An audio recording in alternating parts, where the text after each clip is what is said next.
Welcome to season 2 of the Bigger Than You podcast, your go-to weekly podcast that blends energetics and mindset to help you do whatever it takes to bring your vision to life, whilst having fun on the way. I'm Jenna Holloway, your host and multi-award-winning intuitive hypnotherapist and mindset coach. My purpose is to help mission-led business owners and visionaries who want to inspire change by leading the way in a space that otherwise may feel unnerving and too difficult. This is Bigger Than You.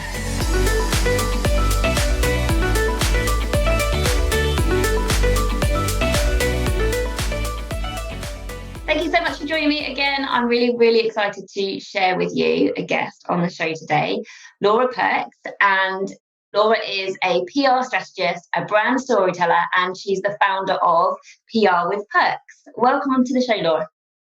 Hello, everybody. Thank you for having me on. Please tell the listeners a little bit more about you. Thank you. So essentially, I've worked in the PR industry since 2004. So I have been in the industry for a very long time, before social media even existed. And before that, I did a degree in public relations. So I've literally been in the industry since I was 18 years old. So there's not a lot that I don't know. And now some stories. Probably yes. But since I've been running my own business, which I set up in 2013, it's all about really empowering female business owners to tap into the power of PR, because, you know, historically it's been something that was for the rich and famous, it was for celebrities, it was for big brands, and therefore it often gets overlooked as a really powerful tool that you can use alongside social media and all the other marketing stuff that you're doing. So for me, it's all about empowering women to really step into that kind of next level of credibility, visibility, authority, and just show that you can do it yourself. You don't have to hire an expensive PR agency. It's just about really kind of connecting to what your purpose is and the message that you want to put out in the world, and then kind of connecting the dots with PR. Amazing. And what do you think holds a lot of people back from just doing the PR stuff?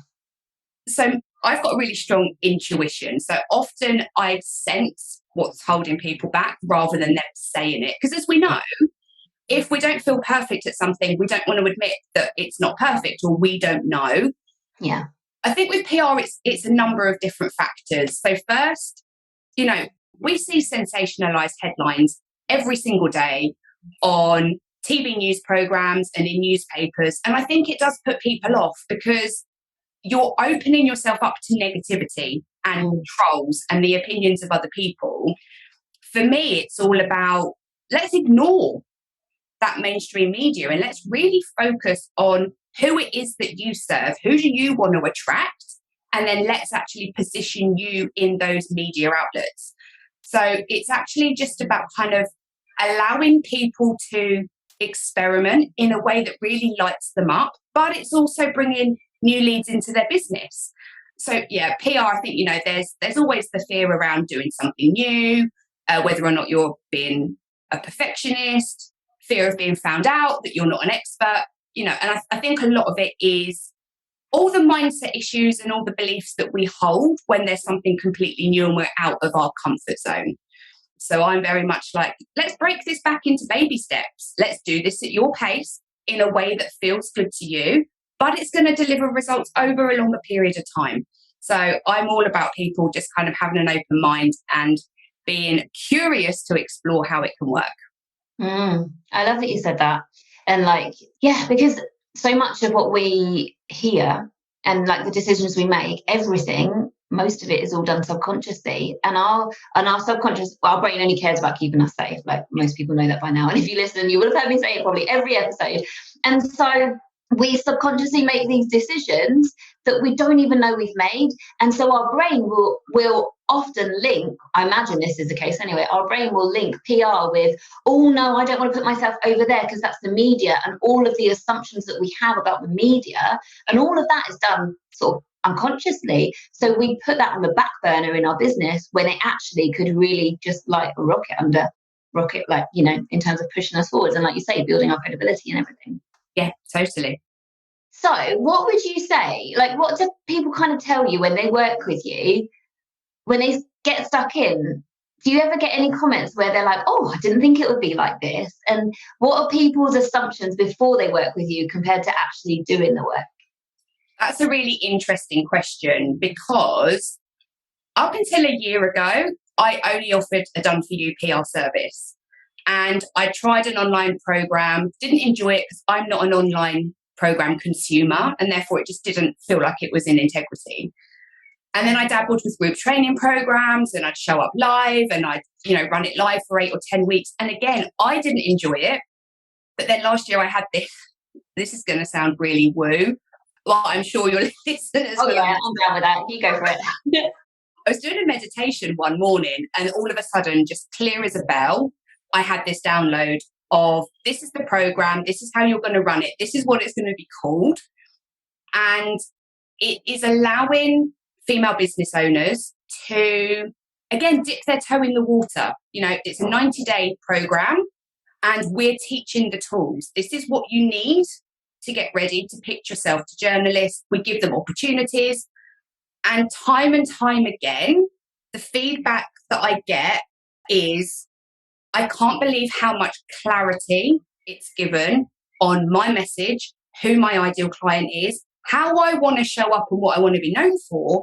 But then it's also giving them that confidence boost. And I hate to say it, the validation that they are newsworthy, they are relevant enough to be featured in media outlets that are being consumed by their ideal clients. So for me, I didn't even expect that kind of feedback. So it's only since I've been offering the program that I'm really starting to kind of experience what happens when the shoe's on the other foot. I've been in the industry so long that I often forget what it's like when you first start out. And again, it's building the confidence, but it's knowing that they're doing so under the kind of tutelage and guidance of me and the team, and that it's okay, because you're going to send out probably 100 emails and you may only hear back from 10 journalists, and then you may only get 3 pieces of coverage published.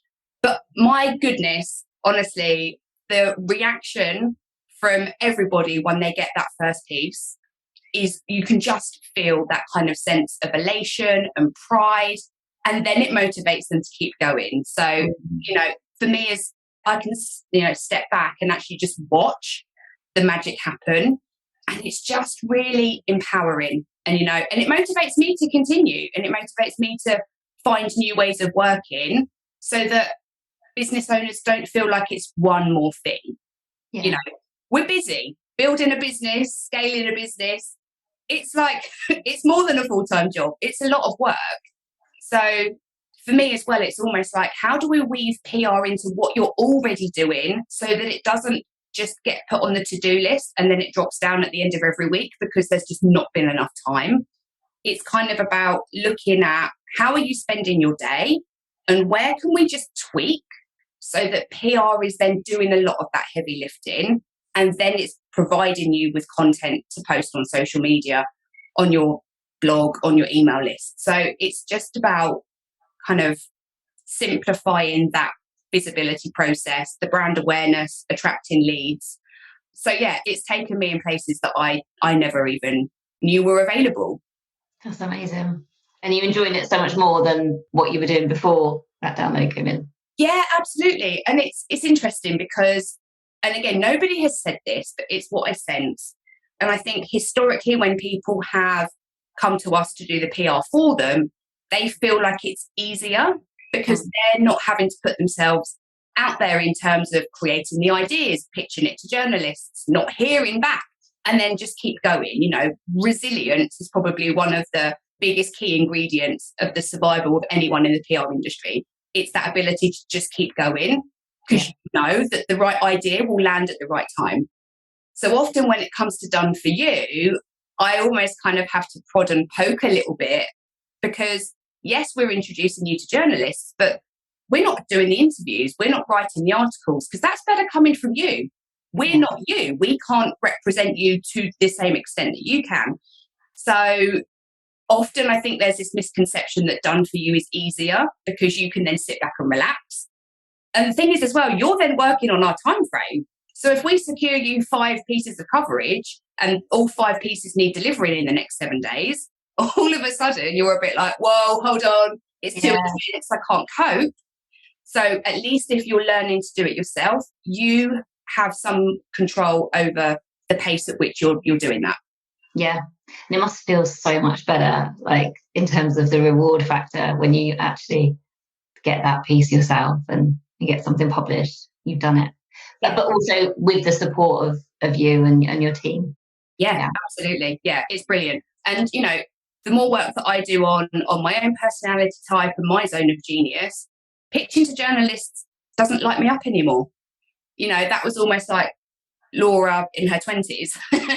It's not now Laura in her 40s. Now I'm a lot more about, you know, strategy and being more mindful of what else is going on around you, so that we're building more of a holistic, sustainable business using the tools that are going to help you get to where you want to go. I don't want to say in a faster time frame, but almost like collapsing that time, so it's not taking you quite so long to kind of create content all the time. Yeah, I get it. What would you say is, like, if somebody is listening to this and they have heard of PR, but they've never really given it much sort of thought, and now it's like landing for them, actually makes a lot of sense.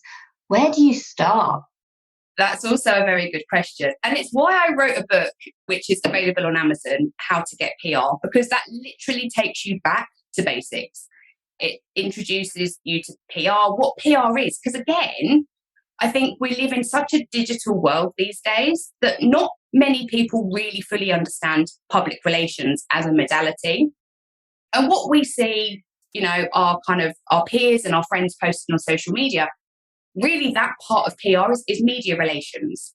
Whereas PR as a modality, it includes reputation management, it includes like internal and external communications, shareholder communications. So it's actually this kind of massive vehicle that brands work with. And, you know, when you're a small business, you don't really need to worry about reputation management to an extent, but all the other stuff that PR can do isn't really relevant. The focus for you is just to get more eyeballs on your business, be more visible, build that credibility piece. And then as your business expands, if you want it to, then that's when you can start bringing in the other kind of ingredients that make up the PR pie. So the book just explains everything, and even as much like what you need to do to get your mindset ready for PR, the assets that you need to build before, how to approach a journalist, how to build relationships. So everything is in that book. So if you don't know where to start there. And that would then allow you not only to learn at your own pace, but then to start implementing things in a way that feel good for you. Mm-hmm. Cool. And if you were to give us like your top tip in terms of you want to increase your credibility, like where to start? I always say to people, what do you want to be known for? Because I think with social media, we all get so caught up in wanting to educate or entertain or inform our audience or sell that actually we're not really connecting the dots between, okay, this is what I'm saying, but actually, what do I want people to remember me for? And for me, you know, I don't want to be known as a PR professional. I want to be known as someone who empowers female business owners and gives them a platform to elevate their expertise. So I've always got in the back of my mind, is this leading to what I want to be known for? So I always say start there. The second thing, and this always feels a little bit spicy, is to drop the ego. Mm-hmm. Because when it comes to any kind of media outlet, they want you to help their audience. So it's less about you as the business owner and more about how you can help their audience. And again, we're not used to that with social media. With social media, it's all us, and aren't we amazing? And look at the results and look at the testimonials. Whereas when it comes to PR and the press, it's about, okay, what can you give to our audience? So it's often not you, it's what you bring to the table. Yeah. That makes so much sense. And like in terms of if I've ever pitched for a podcast, or like if somebody's pitching to be on my podcast, you can tell instantly the good ones and the not so good ones, because it's like, are they coming at it with the angle of like, I can share this amazing value with your audience, not like, can I be on a podcast, please? Like, well, that's it. It's like, yeah, but why? And this is one thing I teach to all of our clients. Journalists, they'll never say it out loud. Internally, they'll be asking, why you and why now? If you can't just pitch to a journalist and say, oh, can you feature me in your next menopause article? Because they're going to be like, well, why? What are you bringing that's maybe different to what's already being written about? Or what can you add to the conversation that we're already having? So, yeah, there is a lot more input into PR, but the outcome is, incredible. I know that you're probably not going to want to like actually state ROI in terms of like, okay, let's say I worked with you, Laura. What is the ROI of getting publications? And again, this is where my answer starts to become a bit spicy. I love it. Bring the spice. It's for a reason, because, PR exists to connect you to your audience. But often that's happening as a ripple effect. It's really difficult to measure. And I've had clients who I met at a networking event who 4 years later have come back to me and said, now I'm ready. Now, for all I know, in that 4-year period, they've opened every single email, they've seen every single social media post, but that not one of those things has been the catalyst, but they just knew that it was all about timing. Yeah. So with PR, it's all about using social media to then extend your reach to your existing audience. Because, we've all got super fans who will never buy from us, but they will happily shout about us to their friends. They will refer and recommend us. Yeah. And there are people that you've never heard of who will buy something from you and then will stay a client for years. Yeah, so true. PR is almost casting the net wide, and then marketing is when it then kind of brings people into the funnel. Yeah. So rather than using PR as a standalone form of communication, it's about actually let the PR bring everyone in, so then the marketing machine can really kick in and turn those kind of cold leads into warm leads, hot leads, and then clients. So it's more of the kind of the sequence that they go through rather than PR being measurable. And it's the hardest thing, especially in this day and age when everyone is metrics and data happy, which you need to be as a business, because you want to make sure that you're investing in the right tools to help you kind of galvanize or make sales or bring leads into your business. Whereas PR, it's almost pushing out the message and trusting that it's going to land with the right people so that they take action. They visit your website, they download your lead magnet, they listen to your podcast, and just slowly over time, you're building that know, like, trust factor. Yeah, I love that. It's the whole abundance mindset thing, isn't it? It's like you can't invest in something expecting an ROI in like 3 months, or it was a crap investment. It's like, no, you do your thing. Like, and this is such good advice, whether we're talking about PR or whatever. If you're thinking about investing in something, it's got to be from a place of abundance. And if that word doesn't resonate with you, all you need to know is there are two energies that you can make a decision in. You can make a decision in contraction energy or expansion energy, or you can make a decision from a place of fear or a place of love. And it's like, if you're going to invest from a place of fear, then you're going to get results that are of that, it's not going to be as good as if you invest from a place of expansion and possibility, and you don't need a definite ROI for it to be a worthy investment. Like, there's stuff going on, it's just stuff that's going on that we can't even like put our finger on consciously, but it matters so much when you make that decision to invest from a place of, I can feel this is right for me. And you can do that. Like, I'm not telling anybody to go and invest on a credit card or anything, but you can totally put an investment in, back yourself, and do that from a place of expansion, like, and not have the money up front. That's totally fine. But if the energy is right and you move, you'll create the epic results if your energy and your mindset is right. It is very inconceivable, isn't it? It's like the compound effect. Everything you're doing matters. And I love the whole divine timing piece as well, because you don't know at any point, you do not know who is watching, listening, about to buy from you. And it doesn't matter. Like, for example, if somebody says they're going to work with you and like, just release it and detach, because when the timing is right, it will happen. And if you're there thinking, well, it's been 2 months since that person said they were ready to invest and they haven't said anything, like, that's fear-based, that's a fear-based mindset, and you're too attached to the outcome. Just release, bless and release, and just let it be. And just like, basically you're giving your own power away. Like, again, I feel like I'm saying this for a reason. But it's like, yeah, you just get back into your own power and know and trust that things are happening at the right time for the right reason. And so, yeah, I loved your answer.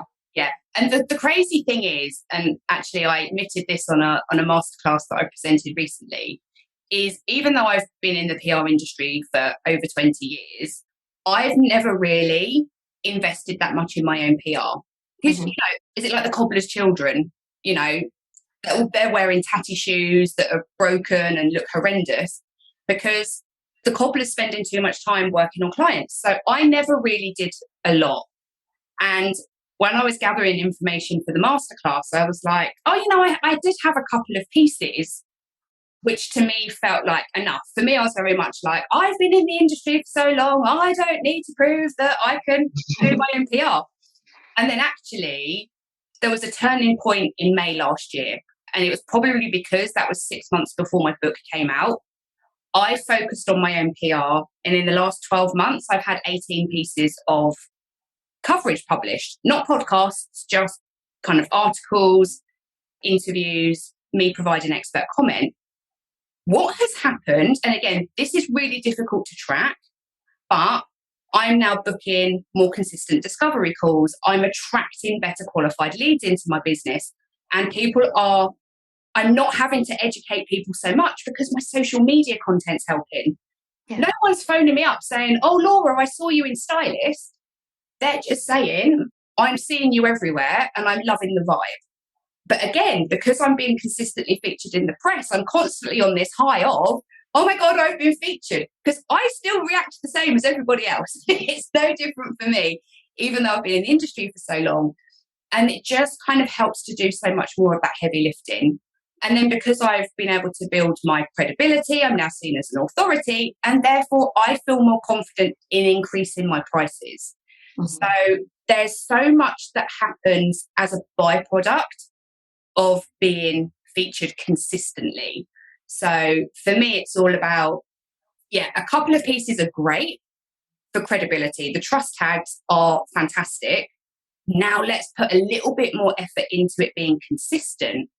And one thing I've noticed from my PR portal clients is it's not often a direct sale that they're getting off the back of PR, but it's opening other doors.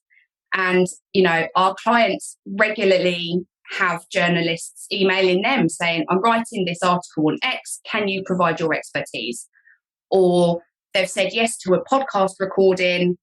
The podcast host has then said, can you actually come and present a masterclass? From that masterclass, they've then gone on to, be part of a parliamentary roundtable. So it's just, and the thing is, I can't say to people, do PR and this will happen to your business, because I can't, but this is what happens. Exactly what you were saying about that abundant mindset. Once you start opening the door to receiving more will just naturally flow in. Yeah. And you don't want to block that. And yes, you will be given opportunities that make you wobble. Like I've been asked to present to deliver a lecture at a university on PR. And I'm just a bit like, oh no, what am I going to talk about? It's irrelevant that I've got 20 years experience. It's the fact that, oh, hold on, I haven't actually taught. Actually, I have done a webinar before to students. I don't know why, but this one's really freaking me out. And again, magnifying the risk. Yeah, that's it. And it's just almost that kind of that new level, new devil. You are always going to come up against opportunities that scare you, but actually they're the ones that are probably going to then elevate you to that next level and open that next door. So yeah, everything you were saying about being open to receive abundance and then using that to galvanize more traction, it just makes running a business easier. It's really exciting. Like, I can just feel the excitement that you have for the possibility. And like what you were just saying there about that uncomfortable piece, like I always say this to my clients: get comfortable being uncomfortable. Like, learn to live at the edge of your comfort zone, because big things happen when you get comfortable. Because also what you need to know is physiologically what's going on in your body is the same, whether it's like shitting a brick scared or excited. It's exactly the same. It's all down to your perception of what's going on. So if you can reframe that, oh my God, I'm so scared, to, oh my goodness, I'm so excited, well then, it's going to go so much better, because you're like, come on, let's do this, as opposed to, let me run away and hide. Yeah, so totally. Yeah. It's like now we're recording this podcast. I know you. We've worked in a container together. This is about my area of expertise. I am sweating buckets right now. Oh, bless you, Laura. Oh, bless you. It's just, I just don't, it's about learning how to harness, isn't it? Those kind of uncomfortable moments. And, for me, I love doing this, but my body still wants to protect me. It still wants to make sure that I'm okay, even though my brain knows I'm an absolute expert in this. But, the brain and the body works in incredibly mysterious ways. And it's just learning to kind of navigate that and control it in a way that it works with you rather than against you. Yeah, I love that. And it doesn't matter. You're not letting it hold you back. You're just going for it. And you'd never have known, by the way. So that's great. What advice would you give yourself? I'm not going to put a number on it. I'm going to just get you to choose like a time in your career. If you could go back and give yourself some advice, how long ago would you go to, and what would you say?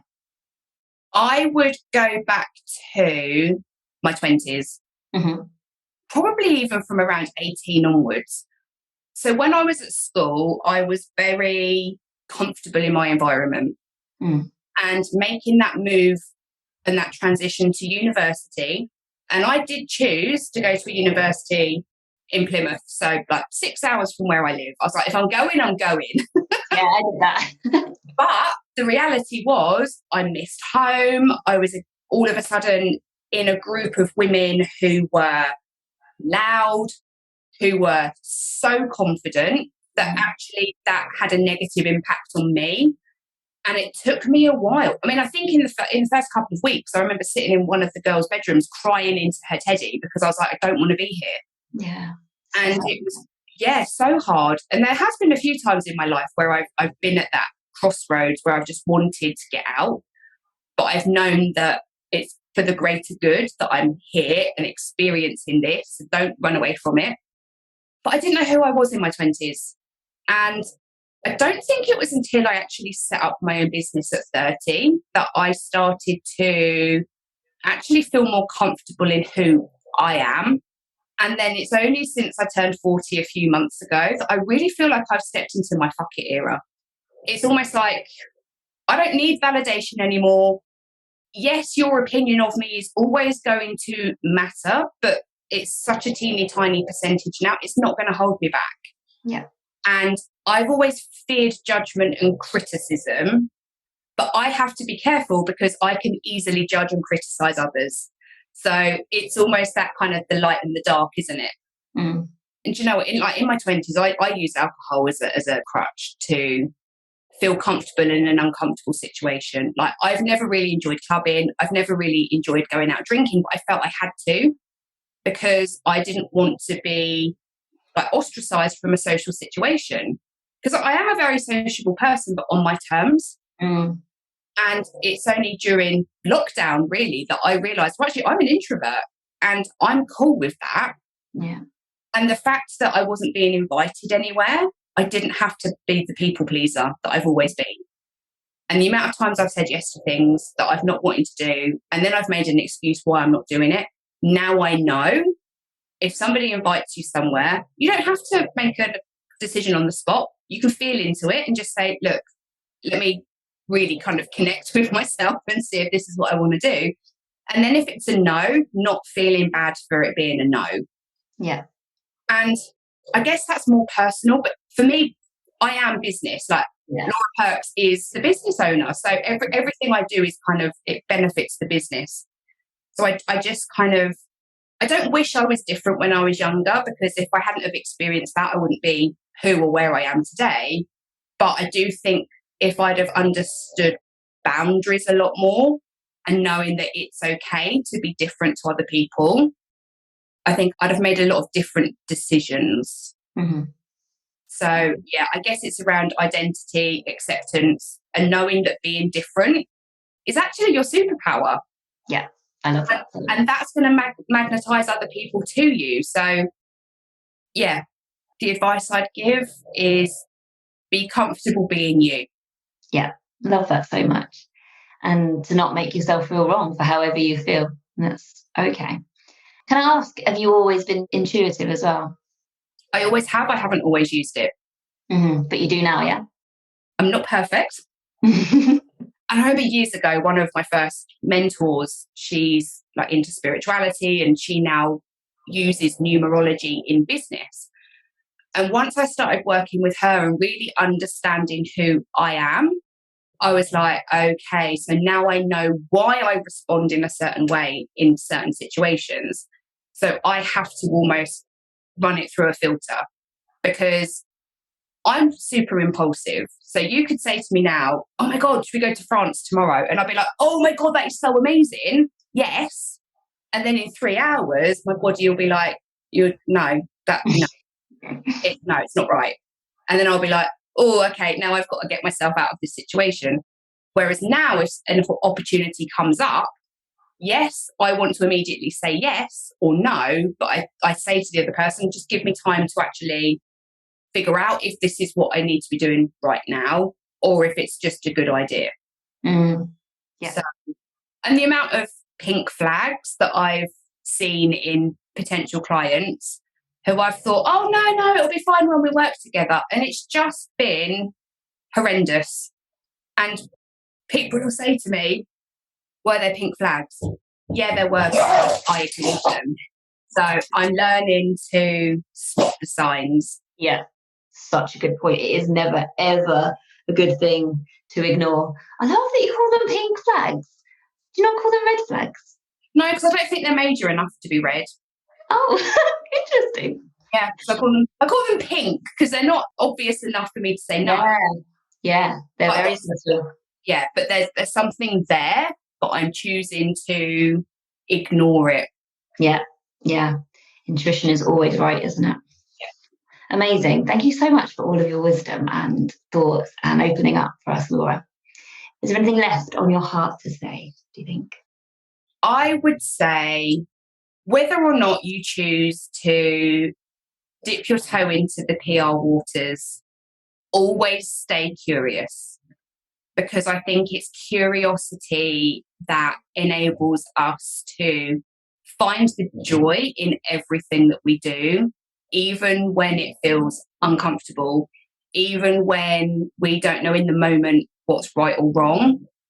And I think a lot of that comes down to taking the pressure off. Yeah, I love that.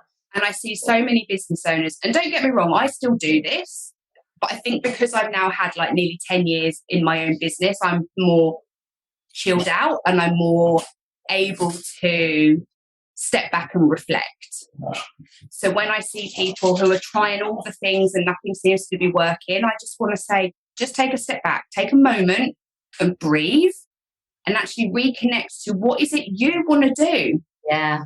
Because there are so many things in business to do now that we can't all be Pinterest experts, Instagram experts, Facebook ads experts, website, SEO. Like there's so much that it comes to a point where you have to say, okay, what is bringing me joy? What is helping me to move towards my purpose? And actually, what parts of the business can I let go and put somebody else in charge who is better at doing that than I am?